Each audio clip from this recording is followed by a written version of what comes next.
and I'm playing at Rolly Massimiliano's institution. And I'm like, okay, I'm getting ready to coach against this legendary guy. He walks over to me in pregame. And I'm Tacoma. We gonna go hard this game. He walks over to me, takes out my pocket square, puts it in my chair. Everyone's in the gym. Now let me show you how to fold this. That's classic. Hey, then he folds it, puts it back into my. And I'm thinking like, oh man. NBA is by 30. Hi, I'm Corey Baldwin. And I'm Dan Searle, and it's time for a new episode. After a few months off the beaten path, this is a podcast for basketball coaches living in obscurity, working in obscurity, and even those, a lot like today's guest, who have made it out of obscurity. It's a place for storytelling, learning, connecting, reconnecting, and my favorite part is not the food for thought, but the food for the belly, and we got them both. And today we have a great guest here. Great guest. Very great guest, and that is going to be R-Jay Barsh. Let's welcome him right in, and we're going to start at the beginning. Started his humble beginnings in the Pacific Northwest with Coach Barsh. Welcome, and tell us all about it, Coach. But how I got started in coaching was I was at Central Washington University, and I got a back injury. It was the beginning of my junior year. So I break my back, and I remember the doctor saying to me after I had surgery, if you want to be able to pick up your kids when you're 40 and you're not going to the NBA, you might want to stop playing competitive basketball. So I had degenerative disc disease in my spine. So everything was bulging. So I was rehabbing my back, trying to play still, and I got in a car wreck. Wow. And then I was back in the hospital, and at that point it was like, okay, competitive basketball is over. So I transferred to University of Puget Sound, a Division III school in Tacoma, Washington. And when I transferred to that school, one, I wanted to go there because academically I knew, man, I'm going to have to use this brain now. I had visions of grandeur of going to the NBA, but obviously that was never in my cards. And so when I was at the Division III school, it was a very good top 25 Division III basketball program. Right. So right there in my backyard. So I started coaching there as a student. And as I was coaching there as a student, there was a dentist also in the area who took some, joy in watching my journey as a player and camp coach, and asked me to coach his daughter's team. So the first team I coached was a team called the Red Hots, the Tacoma Red Hots. We were a 5th, 6th, and 7th grade girls basketball team. And so I coached them. And then from coaching them, I got into some AAU stuff. And I was doing that all while I was in college. Mm-hmm. And so from University of Puget Sound, coaching the girls side, and having a lot of joy doing that. Also doing NBC camps year round. I started to figure out that this basketball thing and the coaching side really was natural to me. Okay. And so I was living with my mom, and we had a gym in the apartment complex. And so I would bring guys in and work guys out. And some of those guys I started working out there in a place called St. Charles, a school down the street. Well, some of those guys turned out to be really good players, Isiah Thomas, Avery Bradley, Abdul Gaddy, just to name a few, Ahmad Rory, Devontae Lacey. I mean, the list, my little brothers, goes on of guys I was training because I was no longer in competition with them. So I was doing that at 22, 23 years old. And as I was working at the Division III school, my former junior college coach was getting back into coaching. And before he took his job at TCC, one of my teammates became the head coach at Lincoln High School. And so he says, Barsh, right? In Tacoma. So he says, Barsh, come coach with me at Lincoln High School. So I'm like, for sure. I'm coaching at Lincoln High School. At the time, I had just accepted a job by this place called Solder Incorporated. It's a wholesale wood selling company. All And so right. I was making Wholesale wood in the Pacific Northwest. There you yeah. go. So it doesn't sound glamorous, but they gave me a big travel budget, car, place to live, and I was traveling between Canada, Seattle, and Tacoma and Renton, and I would coach Lincoln High School in the morning, and then drive 3 hours, 4 hours to Kingston, Washington, where I was doing some of the site work. And on one of the drives back, I was just like, man, I think I need to just do this basketball thing full time. But I didn't have a job, so it's like, how do you segue into that? Well, after our first year at Lincoln, we go to the Final Four. I'm coaching in that, and my junior college coach gets a job back at his old junior college, Tacoma Community College. And he calls me and he's like, hey, I don't have a lot of money for you, but if you want to come coach, you can come over and coach. I walked into my boss at Solder Incorporated. His name was Rich. And there's another guy named Spencer Smith, who I'm still in contact with to this day. They still send me messages on LinkedIn whenever anything happens basketball wise. And I walked in their offices and said that, hey, I'm gonna quit, and I'm gonna go coach basketball. Okay. And kind of the reason I told them this was a week before we would have these meetings every Friday at our sales club, and they would be called product knowledge meetings. And you would talk about the products. And the owner of the company was talking about the products. I think his name was Leo Pappas, was talking about it. And he was like, I have so much passion for this. And he loved it so much. And I'm sitting there thinking, like, you couldn't pay me enough money to like this. Like, I ain't no way. And I'm saying, no offense, but yeah, no offense, but I'm thinking like, I don't think that that's gonna be me, like to like that. And so I remember that day talking to my sales manager, and I said, hey, how much are you making? And he told me, and he's like, man, you're on track to make that in 3 years. I'm like, okay, maybe it's worth it. But then he also said, I got a boat last year and I've been on it twice. So I'm making all this, but my family enjoys all of it because we're always here. And him saying that, and then the owner saying he has a passion for it, I walked in and then I quit. And by the grace of God, I didn't know in my contract there's this thing called profit sharing. So at the end of 10 months, you are vested into the company, you get profit sharing checks. And so I ended up getting a little bit of a check on my way out. And I finished my accounts and I went over to TCC and became the assistant coach at Tacoma Community College. And part of my salary was running a summer league. So I got to work in it, had a 32 team summer league at Tacoma, which was probably one of the biggest pivots of my career, because then now I'm having games Monday through Thursday, starting at 3. Last game starts at 9:30. And I'm working from 8 to 3, and then 3 to 9:30.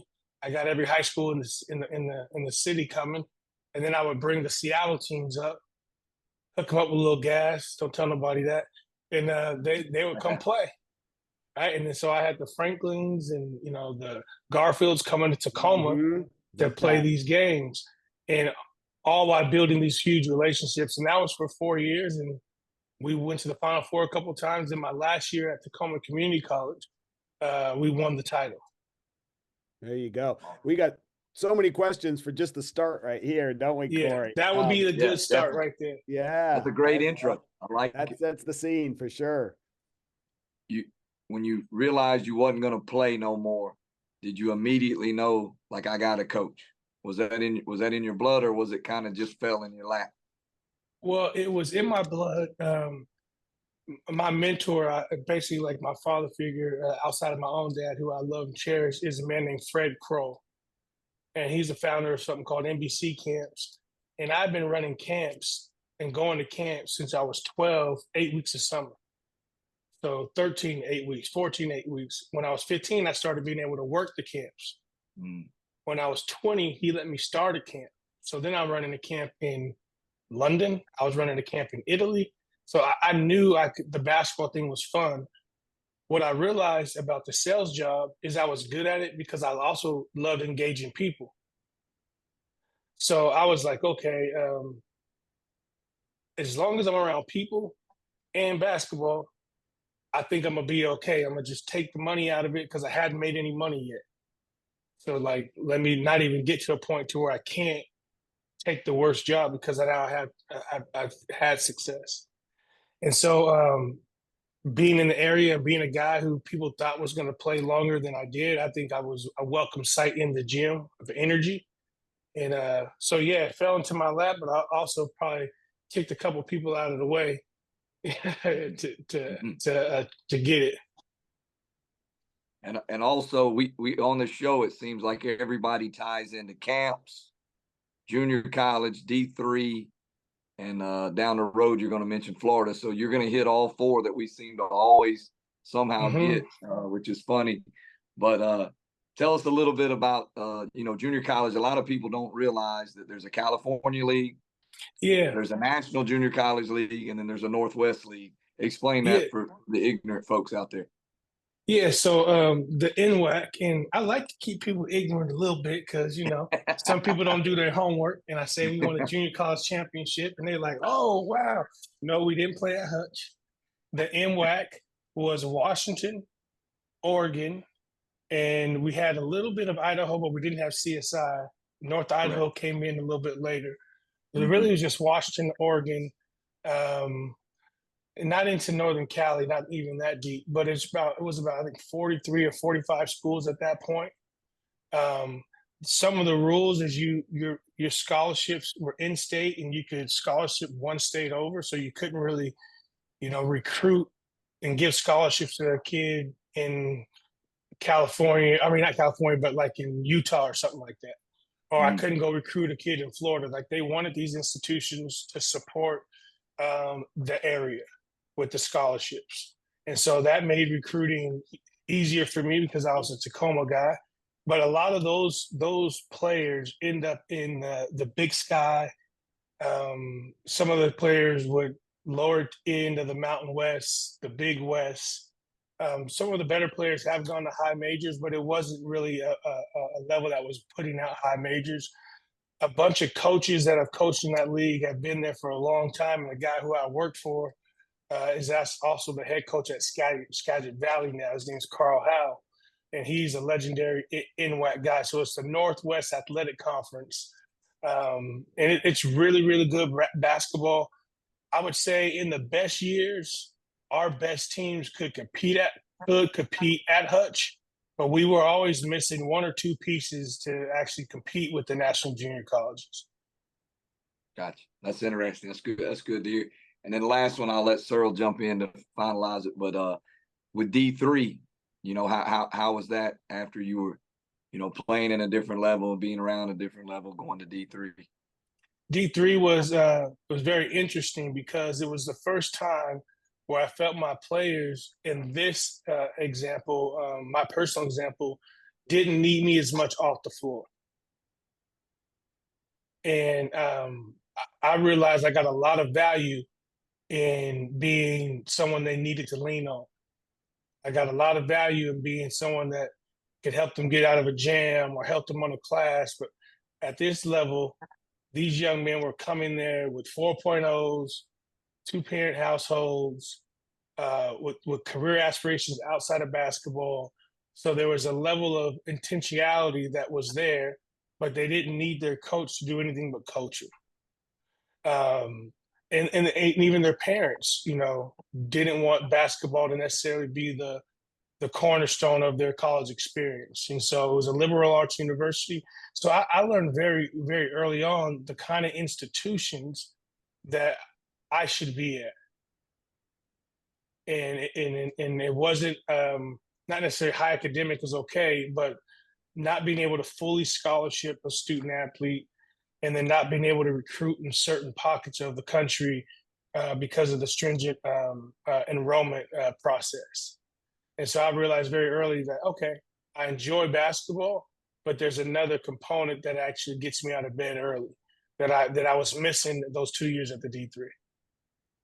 How about that? And you're saying that there's always going to be that group of players, of student athletes that needs somebody like you with that desire to help off the court. That was Yeah. an interesting way to phrase that. That at D3, I realized they didn't need me off the court much, and that made me feel kind of weird. I will tell you this, basketball wise, X's and O's, we were one of the fastest teams in the country.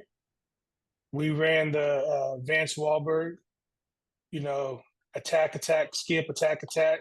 Yeah, Some people will call dribble it the dribble drive. Yeah. drive in a sense, but ours was a little bit different. We pressed full court 40 minutes.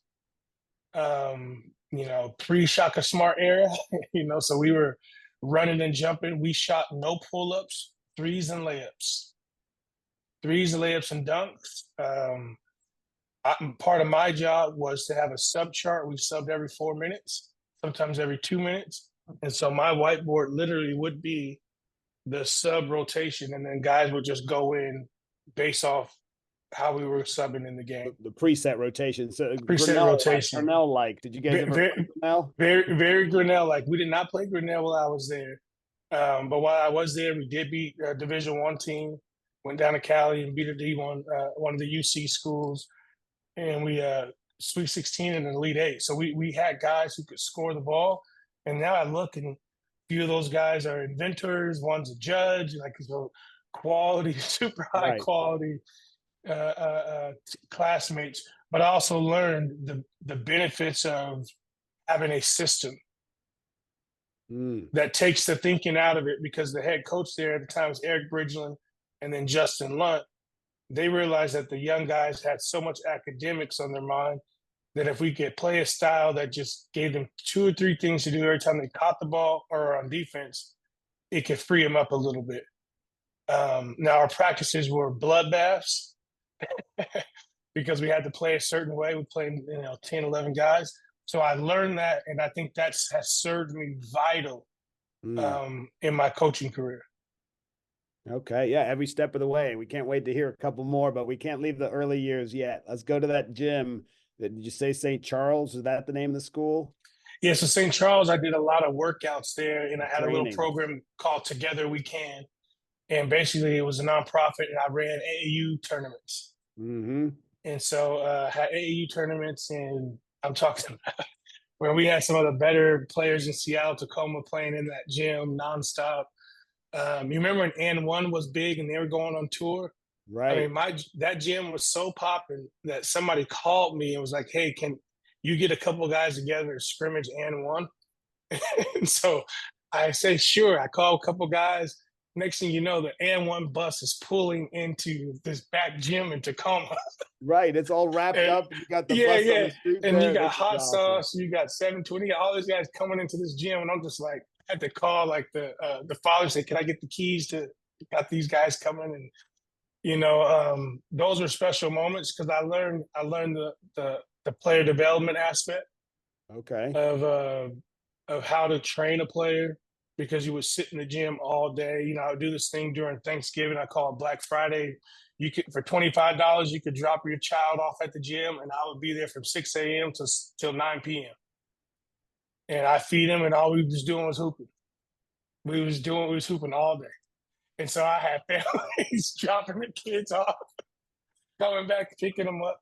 But just a lot of relationships and a lot of trust. And that gym is very, very, very special to me because a lot of NBA guys worked out in there with me. Right. You mentioned Isiah Thomas. Yeah, Avery Bradley. Abdul Gaddy, Avery Bradley. More Isiah than anybody else. And then like Devontae Lacey, tons of guys that wouldn't played Division II, or it was open to everybody.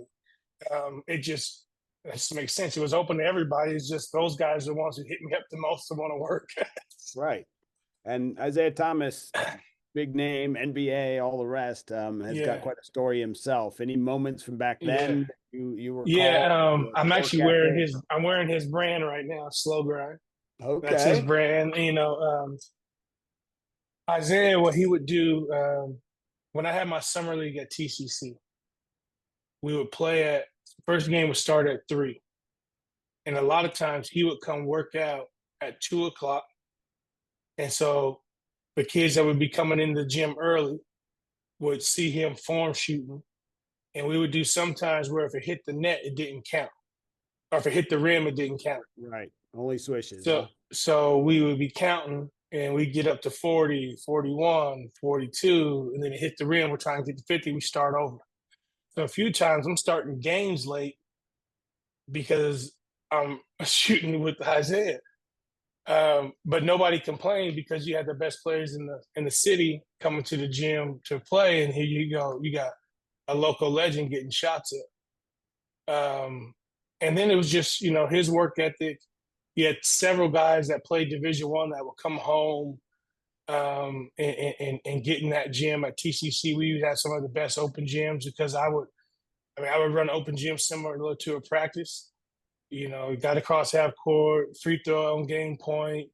I picked the teams. If you didn't get invited, you're not playing.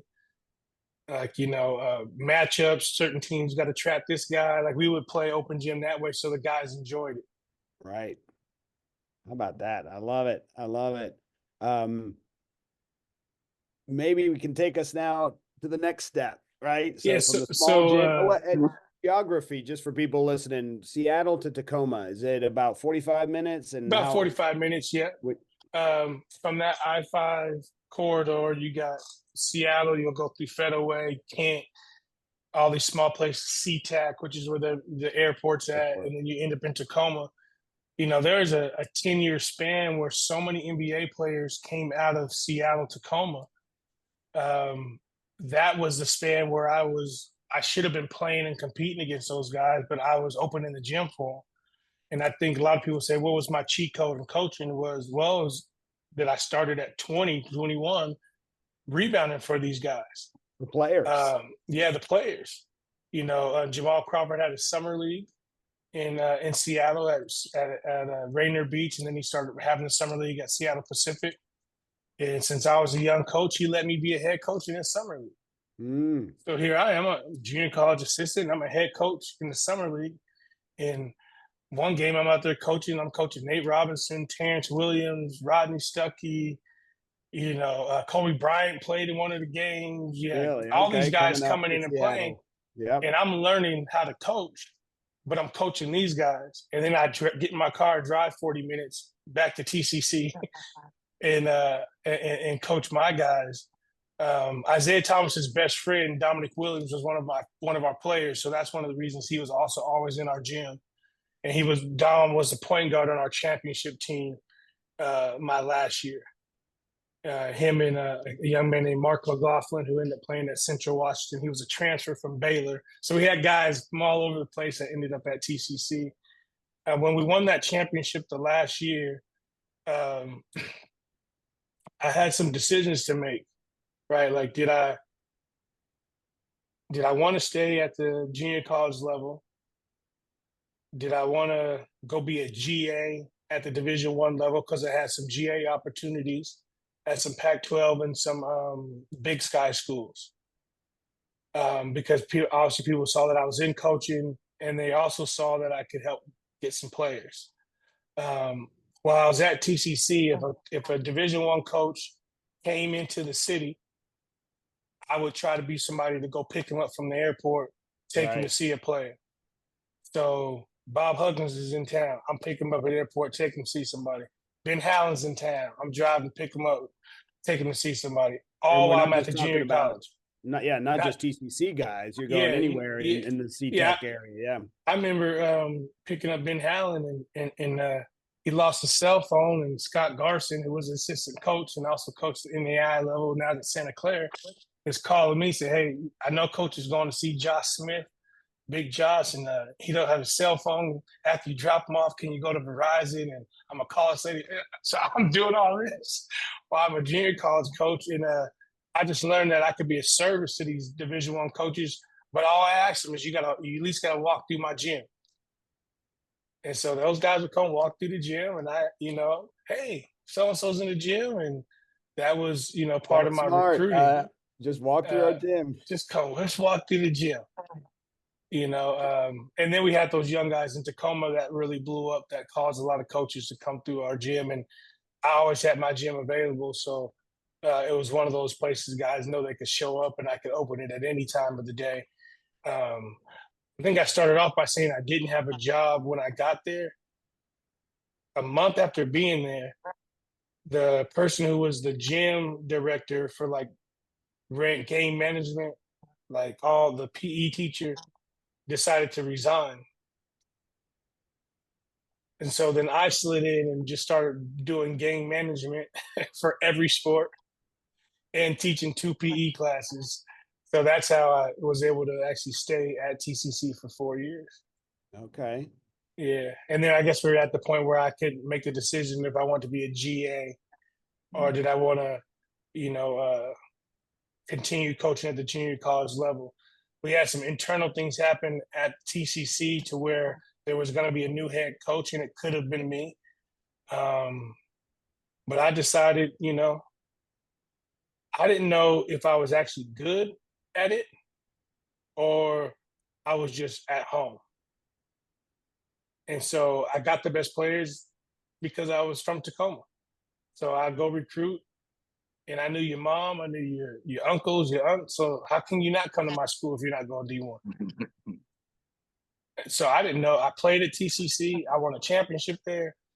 So I feel like, okay, if I'm actually good at this in business, if you're good at something, you go far from home and you try to recreate it from scratch. And if you're good at the business, then after a couple of years, you should be able to be back to where you were at. And so literally, the furthest place I could go from where I was at was Florida. And so I applied for a job that was in Florida. So again, that's where quiet pause for a second. You said I need to go as far away from home as possible and see if I'm good because I'm good or I'm good because I'm home. And you drew a diagonal across the map of the United States, and that's Florida. And you started looking for jobs there. Was there? So I wasn't looking for jobs. I'm a man of faith, and there was a friend of mine who was at Assemblies of God University in Lakeland, Florida, and he knew that their coach was on the way out, and he said that, hey, you should maybe look at this school and apply. I didn't really even look. I just applied, and just 4-year school, NAI, the NAIs in our area were decent, but I felt like my school had better players. The JUCO had better players than that, so I was like, okay, I think if I can get a couple of my JUCO guys at the NAI local here, I could win. At that level with some of my guys. So why wouldn't that not work in Florida? And so I interviewed for the job. About 2 weeks after the interview, they called me and told me I didn't get it. And then God works in mysterious ways. It's still a mystery. I get another call about a week later saying that, hey, we want to bring you down for an interview. We're going to bring a couple guys down. Yeah, so I think the job was such a hard job in the conference it was in. They didn't have scholarships yet, full ones. It wasn't paying a lot. So I think a couple guys may have wanted the job and then realized probably not the best fit for what they were paying and the conference they were in. And then some of the stipulations they had if you worked at the institution, being Assemblies of God school. So they called me. I went and visited. They had a gym. They needed a coach, and I was hungry. So I was like, I'm in. All right. And I can find players. Yeah, I'm in. I can find players. And I always knew that in my first year, it was not about winning. It's about redshirting a really good players and then setting the culture. I didn't think at the NAI level, if I won big in my first year, that it would mean much if I didn't know if I didn't know what my culture was or what my strategy was. Or so I decided to get in there and to redshirt really, really good players and then prepare to win big in year 2. Being an Atlanta guy, when you go down to Florida, sometimes that can feel like you're in another country. I can only imagine coming from Washington State all the way down to Florida. Did the humidity just knock you down the first 2 days? Were you able to get through the heat? I mean, no, it was so funny. I remember one day I was walking campus, and one of the older teachers, you're the new coach. I said, she goes, son, you're walking too fast. And I was like, what's she talking about? I kept on walking. Next thing you know, my back is sweating. I'm like, yo, this is crazy. You're walking too And, fast for and then I Florida. was like, the hardest thing was I wear shorts and a tank top or something. And then I walk into a building and it was an igloo. So I was like, Yeah. how do we dress down To here? keep humidity up. So You gotta it keep took a some, jacket with you at all times. yeah, it took some adjusting too. But I would say this phrase when I was in Tacoma, as long as I'm in the gym, I can set the temperature. So I stay in the gym. Now, how was it? It also probably was pretty tough. Like you said, you were the hometown hero. You knew everybody. You knew everybody's mom, aunt, cousin. Now you're at a place where you're the new guy. How hard was it to adapt? I know you're a salesman at heart, so you had some of that people person. But how hard was it? It was hard. It was really hard because the things that I normally would do didn't work. Like I couldn't just drive to all the high schools and walk in the front door unannounced. So I had to realize I was carrying the residue of all previous relationships of this institution with me. So I had to figure out the lay of the land and where we were accepted, where people, after my first 2 weeks, I realized very quickly that I may need to go around with no logo and so people knew me first before they knew me as a coach at Southeastern. Interesting. And so I took that strategy after I felt like a few of the conversations were always leaning in a direction that wouldn't be in my favor based on some of the things in the institution.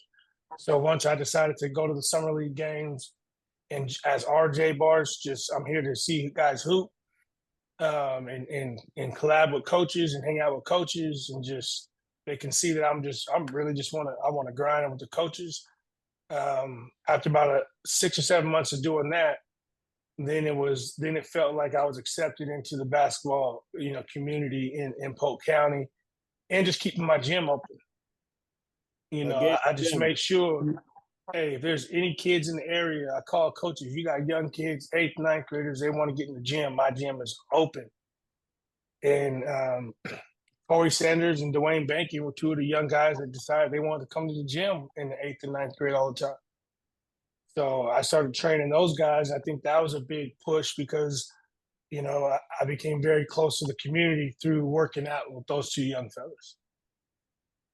But it was hard.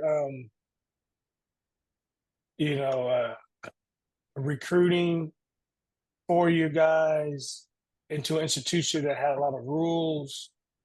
I had to make sure that in my first year that I didn't start any fires if a guy wasn't All-American. So I had to really slow myself down. And that's where I came up with the whole phrase of, you know what, let me take the pressure off of trying to turn this thing in a year.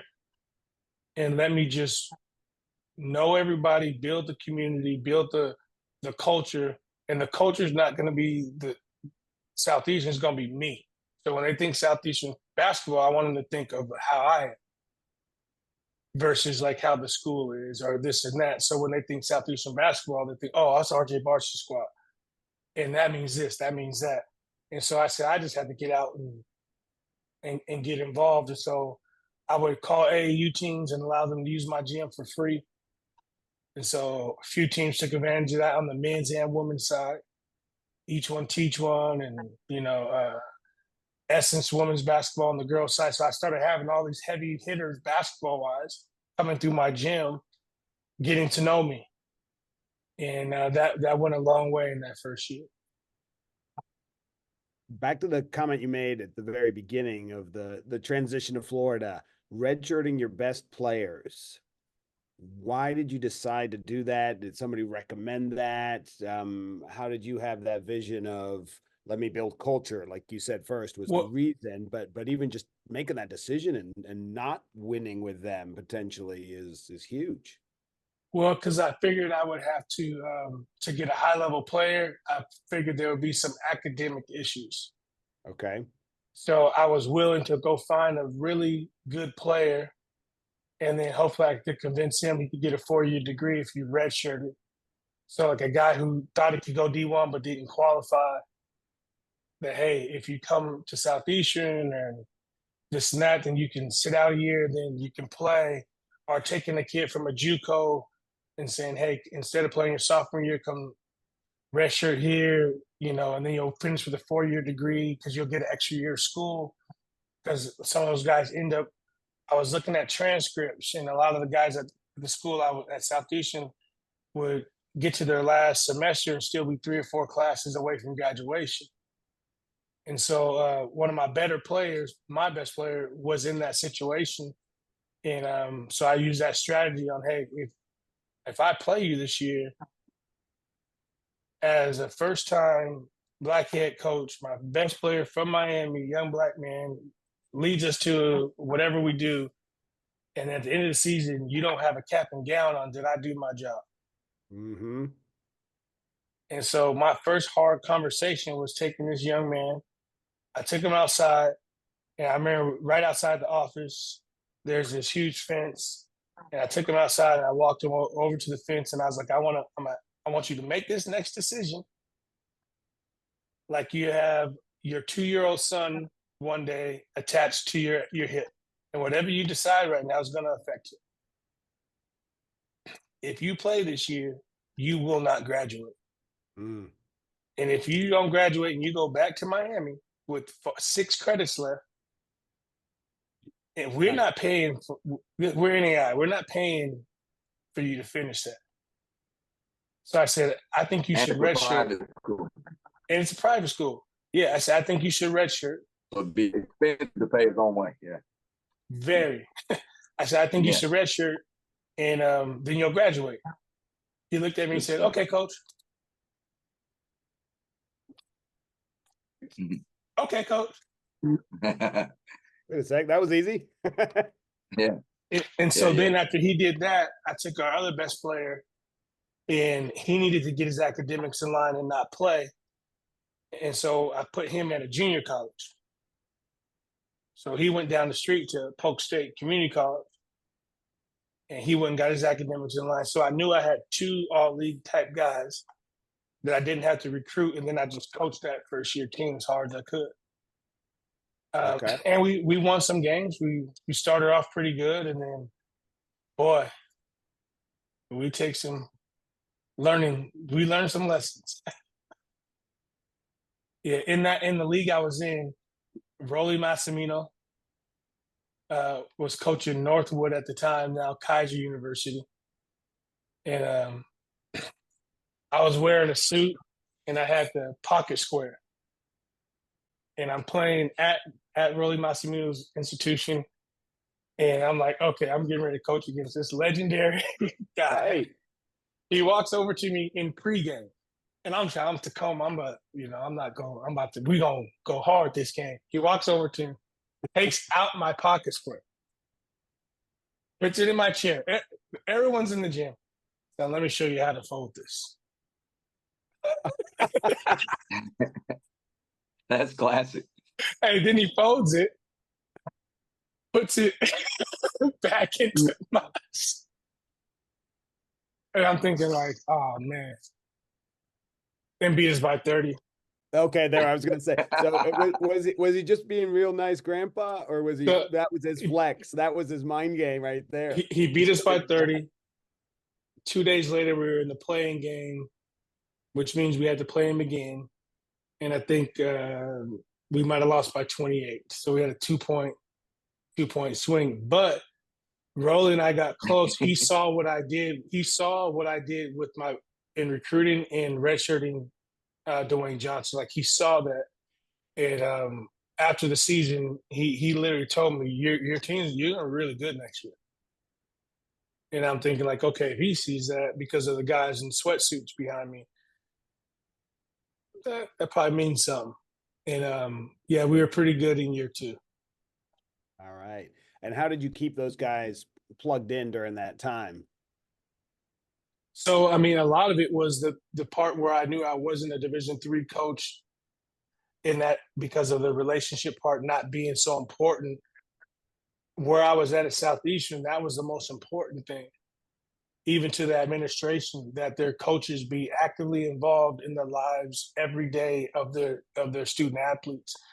And so the thing about NAI that I love is, you get a certain number of weeks to practice, and I always started late and saved weeks.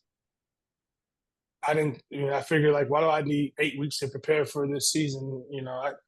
They can have open gym and do, weights and stuff, and then I'll have 2 weeks at the end of the year to do whatever I need to do if I want to work out guys.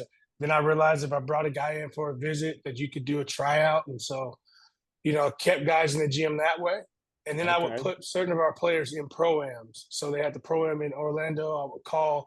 And so I'm always doing things like that. So the guys were relating to that.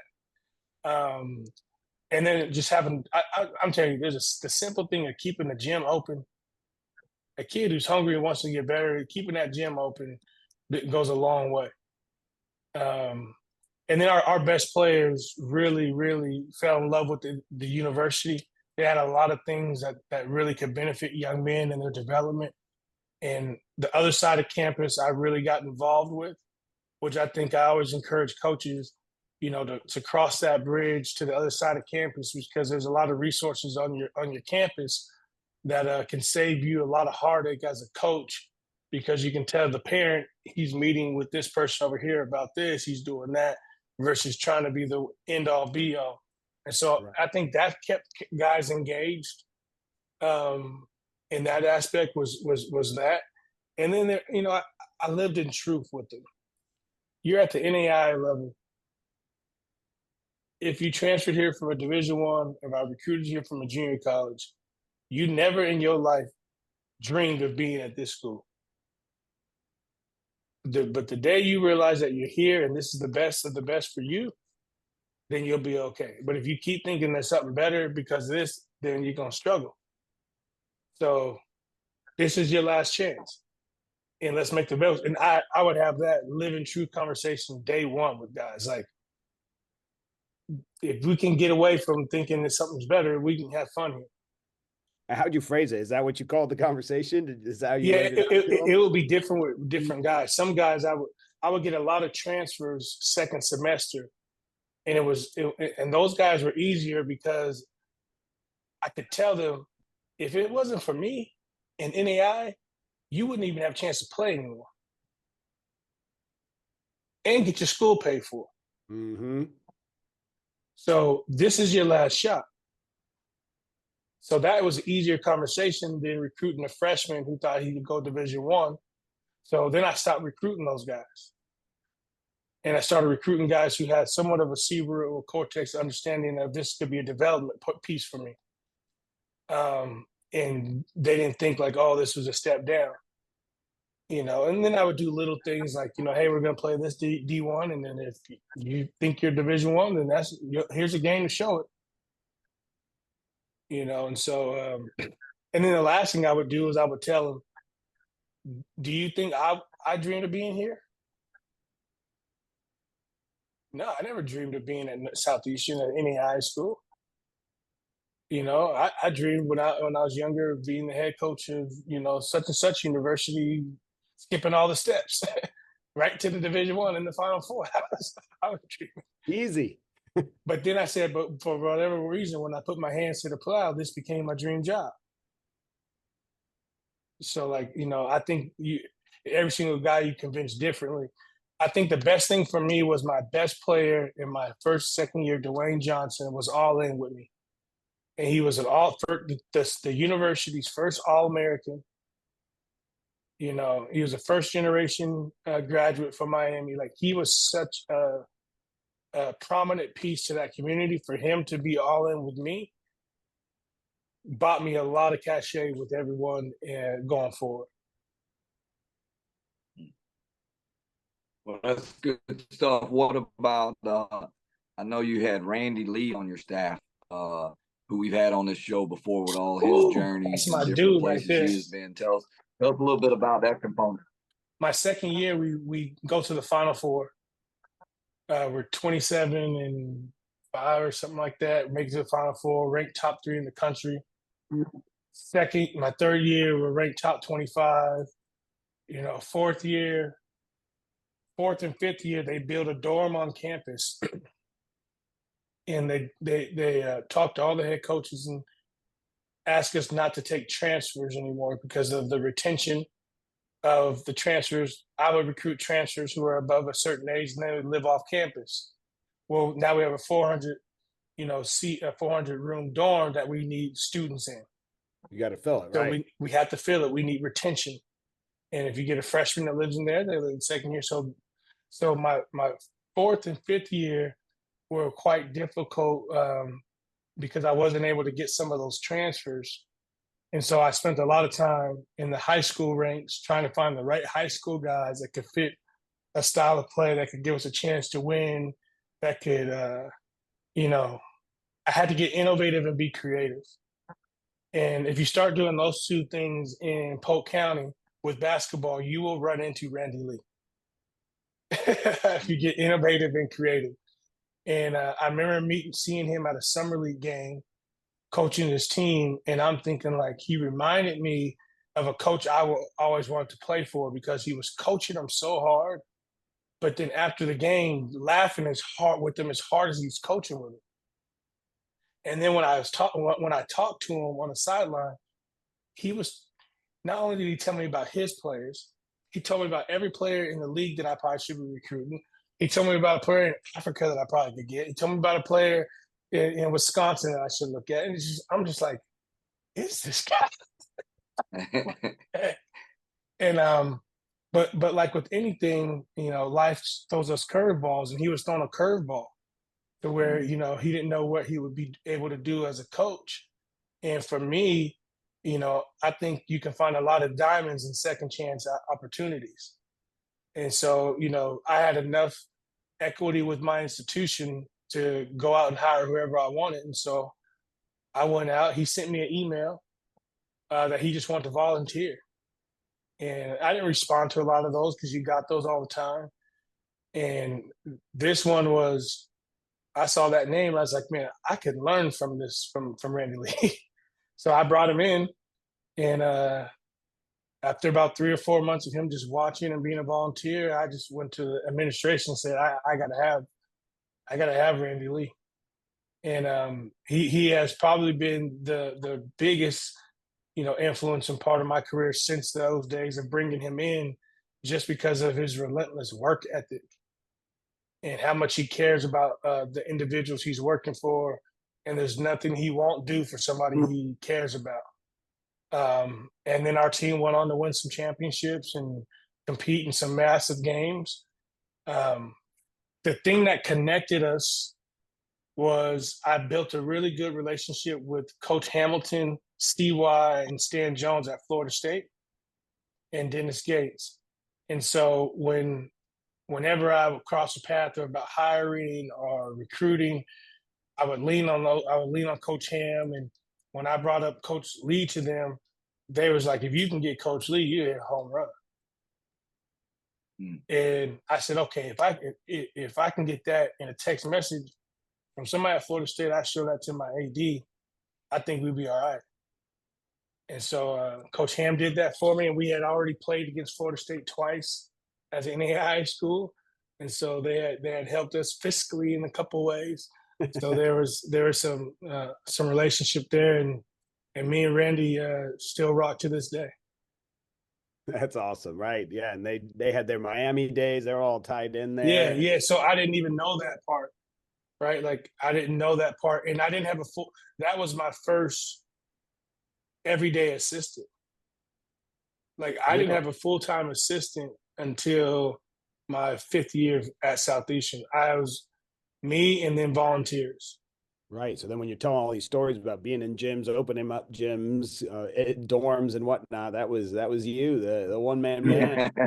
You want to hear a funny story? Not to be too long, but this is hilarious. My first year, I'm the Dobo as well, right? Because there's no assistant coaches. So I book out the buses for our trips. Press enter. Good to go. We have a game. Our first road game was coming up. It was on Saturday. I get a call Friday around 4:30 from this bus company. Hey, coach, when are you going to come pick up the bus? I said, well, Excuse me? we don't leave till tomorrow. They said, we close our gates. You won't be able to get the bus on Saturday. I said, well, the driver will come get the bus. They said, oh, no. We don't have drivers. So I had to go get this bus. I lived in an apartment with the gate. So there's no way I was getting this big old bus in there. So I had to go get the bus in Polk County, park it at a gas station, give the gas station guy a couple of dollars to say, hey, I got to park this bus. And then I walked home, woke up the next morning, I drove the bus that year for RT because I didn't realize that in my budget was not a bus driver. Mm-hmm. Yes. That would have been real bad why we didn't show up to our first games because I didn't have a bus driver. But those are like the things at that level that that's small time basketball. Oh man, yeah, hanging your jerseys in your bedroom so they can dry, and then steaming them, and then hoping you didn't forget one. I learned early on. My first year I did about everything. Second year I became proficient in delegation. All right, so tell us, how did you go from Lakeland, Florida, to Tallahassee, Florida, NAI to D1? So in that relationship with Coach Hamilton, we built a relationship outside of basketball. He's got a bend for gospel music. He's got a bend for the academic component. So he was really intrigued about how I redshirted the young man. Like there's some dots we were connecting. And then I also told him that, based on how he was helping me in conversations, that I really believed in loyalty to a degree that I won't play. I won't work for anybody else in your conference if I have this relationship with you. So any ACC team could have offered us guarantee game. We wasn't playing. If a kid came to my gym and told me they wanted to go Division I, you going to Florida State, you're working with me. Like I developed a respect and a loyalty to him. And I remember one day he was like, if you were to coach at this level at ACC, I think you need to go one more spot before you get here. And so, in thinking strategically, I said, then I'll stay at Southeastern until the right opportunity opens up. That I went to Boise State first. Right. And so I went to Boise State, which is the head coach was Leon Rice, who was the associate head coach at where I'm at now, Gonzaga. And so I go to Boise State for 3 years, and every single coach at Boise State started in junior college. There you go. I was going to ask. So why Boise State? How did that tie in? Right, you've got the Leon Rice, you've got the Northwest. So you have Leon Rice started at I believe it was Wenatchee Valley or Spokane Community College. You had Mike Burns, who was Spokane Community College.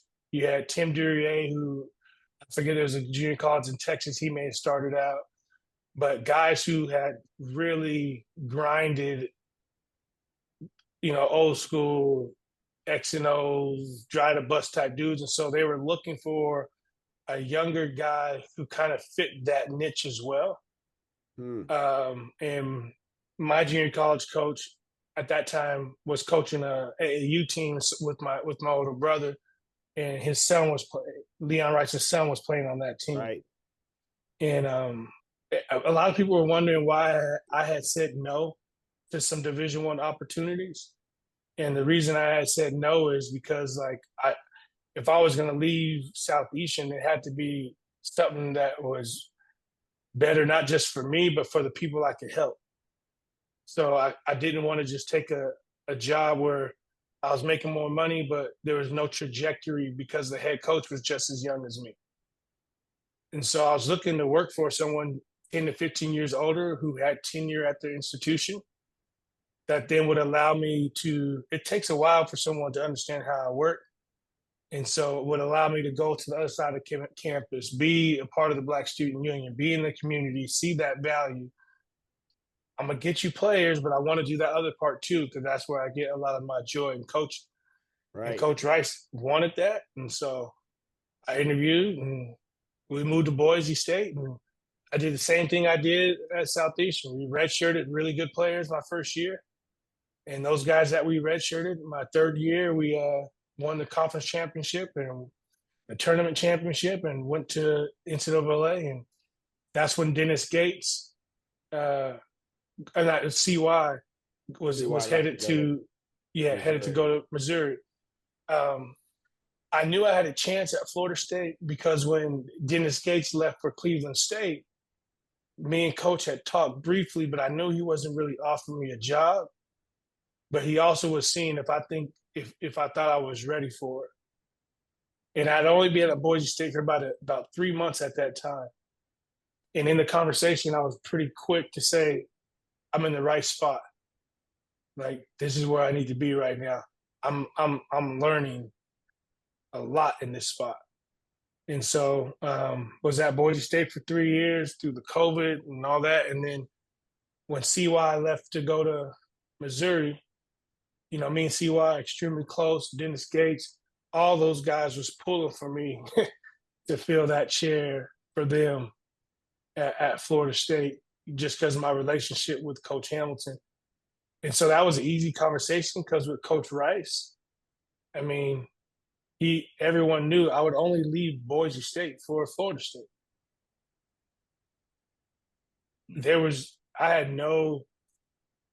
I didn't interview nowhere. I didn't apply for no other jobs. Just it was Boise State or Florida State was all was on my mind. So then I take the job at Florida State. Yep. And before we cycle back over to that side of the country at Tallahassee, you said your former college coach and your brother are coaching AAU with Max Rice on it? Yep. Okay. And then did you coach Max at Boise State for a couple of years? I coached Max at Boise State. All right. So it all ties together. It's all in the family, quite literally. Yeah, yeah. It literally in our best player, one of our best players, Tyson Degenhart, was also a part of that AAU team. Okay. That my brother was a part of. So I never, when I was in Tacoma, thought about Boise State as a destination. I really never thought about the next school. I know people say that sounds crazy. I never really, for some reason, it seems like I planned out this great career, but I never really thought about it that way. Mm-hmm. I just have been blessed to have really good people want to be around me. And so, then I'm at Boise State coaching those guys and I was able to see the strength of being an NAI coach for 7 years and now being a first-time Division I assistant. Like Coach Rice would say, there was a swagger and a confidence and just a juice that I had that he didn't expect for a first-time Division I assistant. Gotcha. To walk in the gym and just coach day one like you the guy. And he was like, we're not expecting that. But I think those lower levels make you that way. Prepare you. Yeah, they're not forcing you to basketball, be that guy, right? Yeah. Partially personality too, from the way this is all shaping up. That's it sounds like it's what's in you. Yeah. So at Florida State, working for a legend like Coach Hamilton, and then of course Stan Jones we've had on our show as well, a legend as well.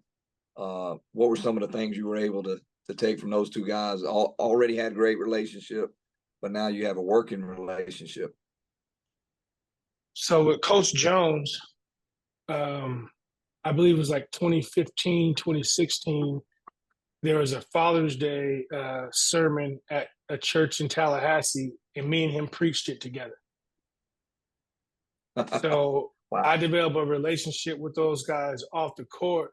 So there's a level of trust and a lot of people didn't know those things. And like, we wouldn't preach the sermon together about being a father as a coach. And so I was able to see his style and approach, which was a little different than mine, and how important that was. And for me to tell you in sound bites what I learned in a year also accumulates everything that I've learned previously before that. But the main thing I would say is they built a resilience of work inside of me that I don't think I can ever lose. Like the way in which those guys approach their craft every single day, the hours that they spend on everything, the thought that goes through every decision, first in the gym, last to leave, like the little thing. Coach Hamilton, Steve Smith, Dan Jones at Florida State, those guys do that. You think you think you're gonna be early, and his lights already on. You think you called 2 recruits already? He can call 2 on 3 of his phones. Like you think you got a spreadsheet? He don't got a spreadsheet. He got 7 Manila folders with every guy in this area that's 6'7" with a 72 inch reach. so, so they taught me that one, coach in your personality. Don't try to coach out of it. Right. So if you're this type of guy, coach that way. Don't, Coach Jones is the polar opposite than Coach Hamilton in personality, and they work because they both have confidence in who they are as individuals. So I learned to just stay that way. And then the best way to win in recruiting is you can still outwork people. With less resources, you can still outwork people. Like, don't ever make this excuse. Oh, we don't know. You can call the mama more. You can visit the young fella more. You can send more messages. You can develop a deeper relationship. Like, you can still win recruiting battles that way. That's what those guys showed me.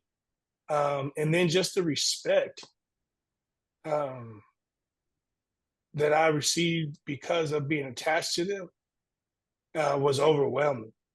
Tells me more about who they are as men in general. And so that was a year of, I learned more in that year. I could write a book on what I learned sitting in Coach Hamilton's office on that couch, listen to him have conversations with players from 20 years ago, players that we had, to Jordan calling, like he's mentoring people all day. And that was impressive. All right, so take us to the journey, kind of where we're going to end is kind of where it began.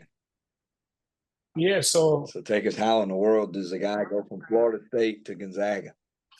So I'm working, and we just finished our season, and I think everyone is privy to knowing the injuries we had going into that year.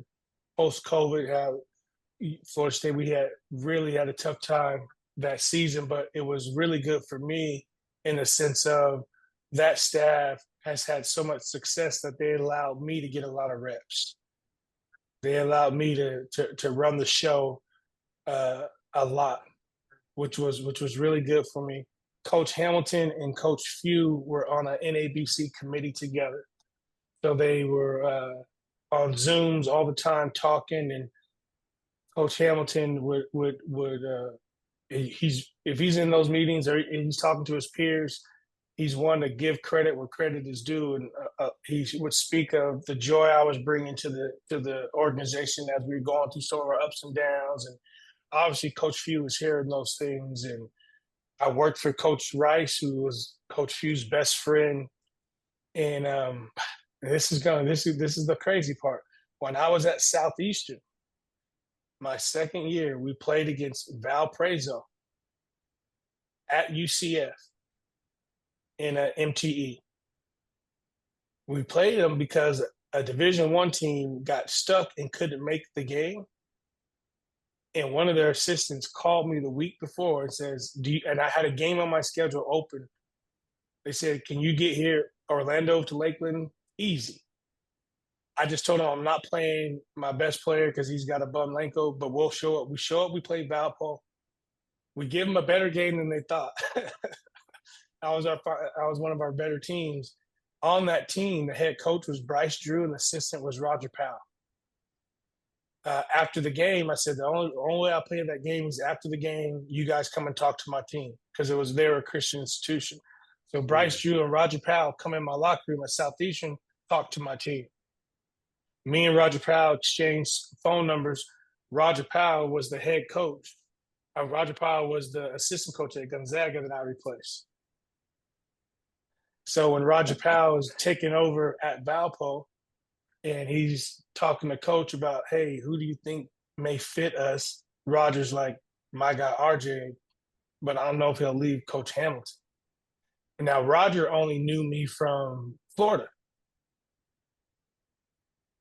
I don't think he understood that I'm from Washington. A lot of people sometimes don't connect those dots because they only met me there. Right. So it's like, I don't know. He's an East Coast guy. I don't know if he'll come all the way, I know he's at Boise, but I don't know if he'll. When Coach Ham said to me, son, you have a unique and special opportunity to go home and work for one of the premier institutions in basketball in your backyard, then you can't stay here. And that was the conversation me and Coach Ham had. And then a month later, I was in Spokane at Gonzaga. And it's absolutely unbelievable when my first scout was against the NAI team, and I'm walking out there and I'm sitting down the sideline, and me and the coach had competed against each other, and he's just like, I'm like, this, they don't understand. I'm trying to tell them this NAI team, we got to be ready. They're coming at us. Yeah. I might be the one guy in the country that knows how good you guys are. I'm sorry, but we didn't take y'all lightly at all. I love that story in Orlando in the locker room and how that ties back to now to where you're sitting. Yeah. That's big time. Big time. Those connections, those conversations. And about two things you said. You said every D1 coach you picked up from the airport and toured around just walked through my gym. Hey, we'll play you, but Coach Drew, come talk to the boys after. Mm-hmm. Great stuff.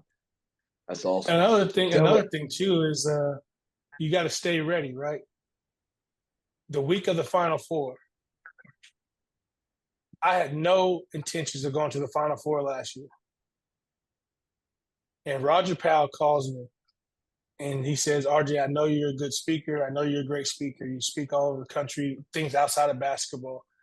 He's like, hey, man, I'm interviewing for a job this weekend. And I'm one of the 10 speakers at the Final Four. If I offer them your name, will you replace me to be the speaker? And that was like on Wednesday night. And the Final Four was in Houston. And so I said, I got you, bro. I'll cover for you. Not knowing what I was setting myself up for. And so then on Thursday, Friday, wake up, get in my car. A couple GAs needed a ride to Houston. So instead of flying, I rented a car and I drove the GAs to Houston. Spoke at the Final Four in my Florida State stuff for Roger Powell with other GU people lurking in the building. Not knowing that, like, if he gets his job, that might have been part of, like, okay, he's ready. Teeing it up. Yeah, and so, and then I got in my car and drove back to Tallahassee with no idea that in the next 2 weeks I'd be coaching at Gonzaga. But I was ready to serve a friend. Unbelievable. Well, yeah. This takes us to our favorite part of the show. We've got to learn you, and we've got some great stuff. But now we're going to go lightning round, where me and Searle both ask you about 4 or 5 questions, 3 or 4 questions, and the shot clock will be on. But at the same time, feel free to roam with some stories and name dropping as always. But I'll start it off, Searle. I always like getting right into the food food portion of the show. My favorite part. You've been all over. Okay, if you're in Florida, Tallahassee or Lakeland, you got two choices there. But what's the one place you're going to eat that will tell you you're eating Florida food? If I'm in Florida, I'll probably get a chicken sub from Publix, or I'll get these wings. They're called 14K in Lakeland. I forget the name of the wing spot, but these 14K gold wings that are so good. I haven't found them anywhere else. That's how I'll know I'm in Lakeland. Is Right. I'm getting a sub from Publix, and I'm getting some 14K chicken wings, or I'm at Gators Dockside and getting one of their desserts. I love it. I love it. And then what is the place that's going to take you back home? Your favorite home style meal in Tacoma? So my brother has a food truck in a restaurant called Seven Sons Kitchen, and he has a special seasoning. So anything that he's made, either the gumbo that he makes, or my mom makes a really good sweet potato pie. So it's either that or MSM Deli has a smoked cheddar BLT on a French roll that is like 5 minutes away from University of Puget Sound. Every single time I go to Tacoma, I pre-order my sub because it is the best sandwich in the world. Smoked, got to get the smoked cheddar, French roll, and MSM Deli. If I was a basketball player, I would have an NIL deal with MSM Deli. I love it. I love it. All right. Now it takes me to my two favorite questions. I'll go one at a time, of course, but my favorite one to ask, and this will probably be good with you being a guy who's came from humble beginnings all the way up to, Gonzaga, King of the Mountain there. What's the one time you kind of thought you made it? You thought you were a household name maybe, and then somebody humbled you a little bit, mistaking you for a janitor or a teacher or didn't know you coached or didn't know where Gonzaga or Florida State was or something funny? I got two. So the first one was when I was at the junior college, actually. So I'm at Tacoma Community College. We just won the championship. I mean, I parked in front of my condo and I'm carrying the trophy. And I'm walking upstairs and our neighbor comes out. And I said, "Oh, we just won the championship with our TCC." "Oh, I didn't know they had a basketball team." Yeah.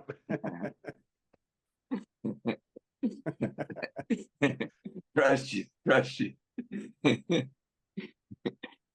All right, That's a good one. That's a good one. We my second year at Southeastern, we are ranked in the top 10, and I'm walking campus, and a teacher kind of says to me kind of the same phrase of, "Hey, you're the basketball coach. Like, how's our team doing?" And I was like, "Oh yeah, we're doing pretty well. We're ranked such and such." "Wait, so you guys are a college team? So you play against, like, who do you play against?" And I like said the team. Well, it's like, "Oh, that's not college. I thought college was like Florida State and Florida." So then I'm like, I'm at a 4-year school coaching college. She works here. And I told her who we play against. And she's like, basically in the nicest ways, "Oh, that's like college JV." I know what she meant. She didn't mean it any other way. But she was like, "Oh, so that's a good one. And so I'm thinking, like, I guess it is like college JV.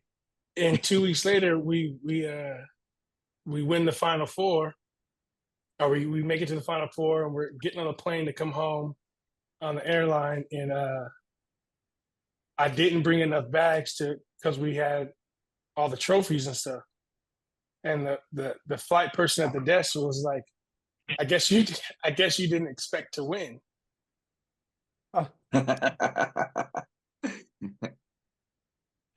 She says Indiana Wesleyan always shows up with the empty suitcase. Oh, there you go. And so that was that. Florida State, I didn't really have any. At Gonzaga, a few times people have asked me if the finals are going well this week.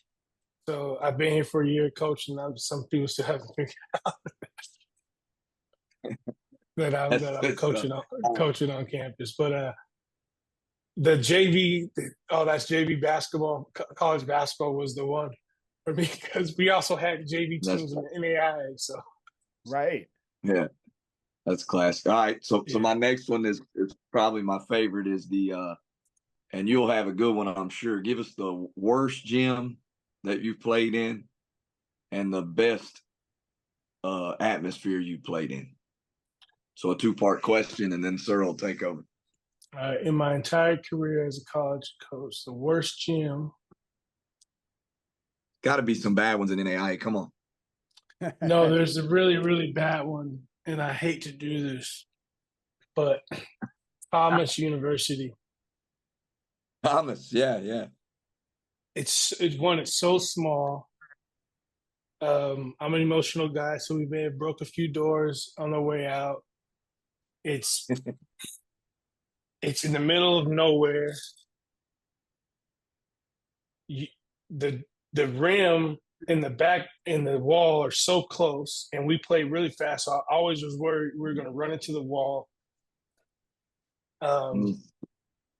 Yeah, I would say Thomas was not a fun place to play. Even if you won there, it was a trip I didn't like.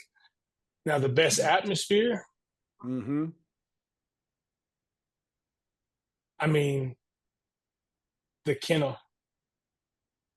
I mean, like, when you're sitting in our gym and that thing is sold out and the students are jumping up and down and there's 14 minutes left in your warm-up. That's nice. That's nice. I'm sitting there and I'm like, this is insane. That was special. If I would go like the small college atmosphere, Embry-Riddle, when Steve Ritter was there, yeah, in my first couple years, I get goosebumps just thinking about it because like he had that thing jumping in every facet as a high major university. And I learned so much from him on how to build at the small college level. The whole program. Administrators having their luncheon, and then fans making them buy tickets, and so I would say that. And then the last one, not to do too many, was we had a silent night at Southeastern, and where we would do at the 10th point, people go crazy, and we would pack our gym all the way to the fire marshal had to shut it down. And then those were fun. Those were fun atmospheres. Man, I've had some experiences. All right, that's awesome. Yeah, great places and stories that you come through. I'll take the next baton here on the lightning round, and we'll try to speed it up as we joke around here in the state of Georgia as we got the shot clock. Put the shot clock on. Top 3, and I was going to say one-liners from Coach Few, but toss in Coach Ham and Coach Rice and Coach Few. What is their one-liners, their go-tos in practice, getting on a kid or in a scouting report, watching film? What are some of those that come to mind that you heard and either make people laugh or eyes roll or fall out of their chairs? Go Coach Ham. Coach Ham was just this. And you knew That's it. And you knew it. That means you said something dumb. Somebody else said something dumb. And he's not really saying what he want to say. And that's how he survived in the business long. Okay. Yeah. And for those not watching on the YouTube feed, Coach Barsh is leaning back in his chair, just to kind of nodding the head side to side with that look on your face, like, you fool. He's like, R-Jay. Then he started out, and then that means he's going into one of the stories from 157 years of coaching, and then he go from there. So with Coach Few, I would say it's not necessarily a one-liner, but he always sees players that are way better than anybody we ever had. And that, or he'll, this coach is doing this. Why aren't we doing that? Like, there's always like this, like, So you don't coach on edge or live on edge. So he's not doing that. But there's this inquisitive, like, hey, why didn't we recruit him? He's way better. Like, why didn't we get that coach? He's way are you sure?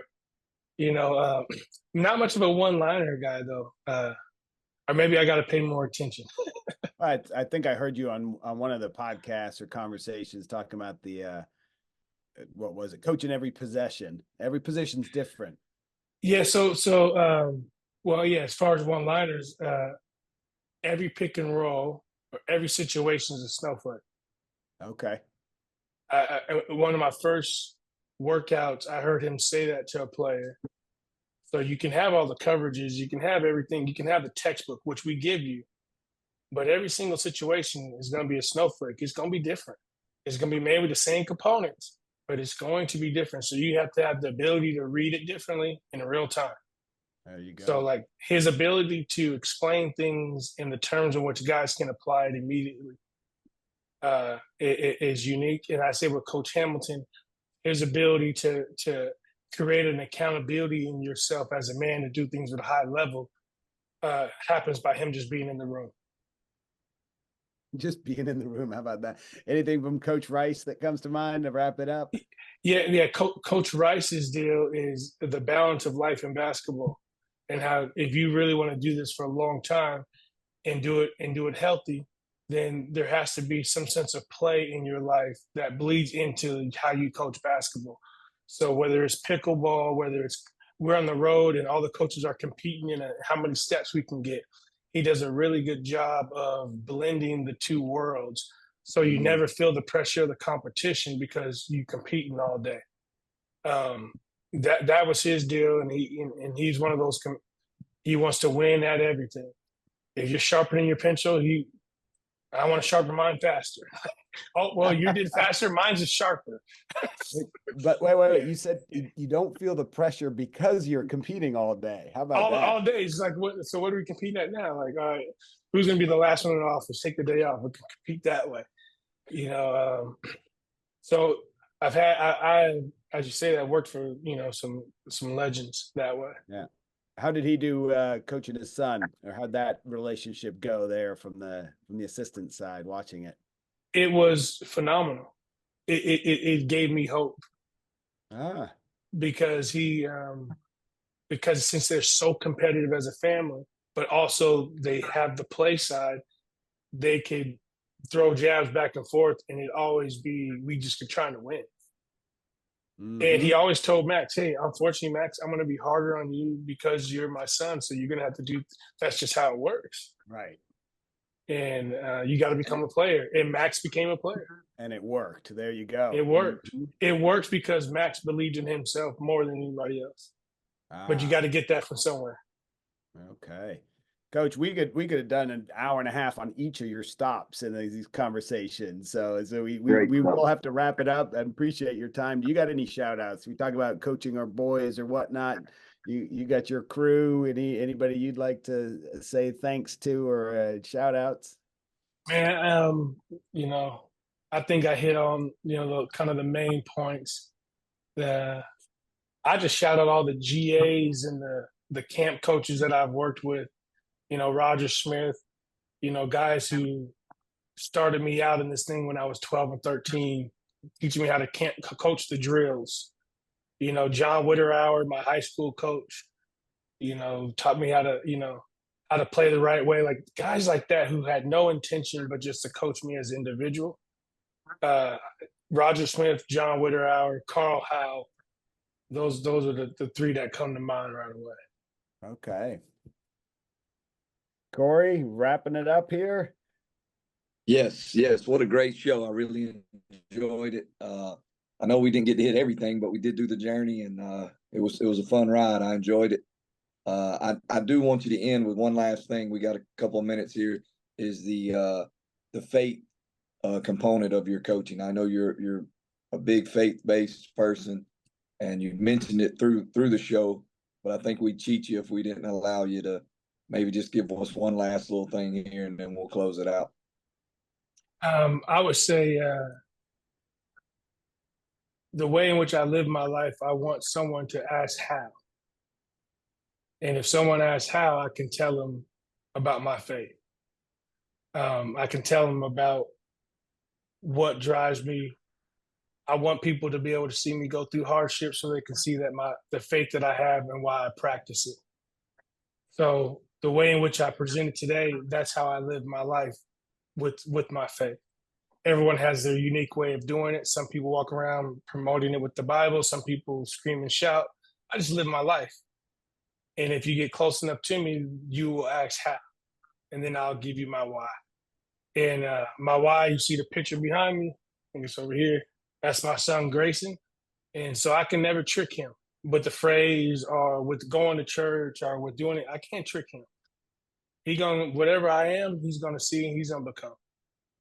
And so that's why I lean heavily on my faith, because as a coach, you give off that energy, you give off that spirit, and that's for me the grace in which I live with. Great work. Well, that's great. That's a great one to end it on right there. Great one to end it on. I really appreciate your time and coming out. Appreciate you guys. What you got there? Let's see. That's my girls team that I was telling you about, the Red Hots. Yes, I almost went back to hear about the Red Hots. That's where it all started there. Excellent. And then this last one right here, there you go. There's Abdul and Avery, Abdul Gotti, and my gym at TCC.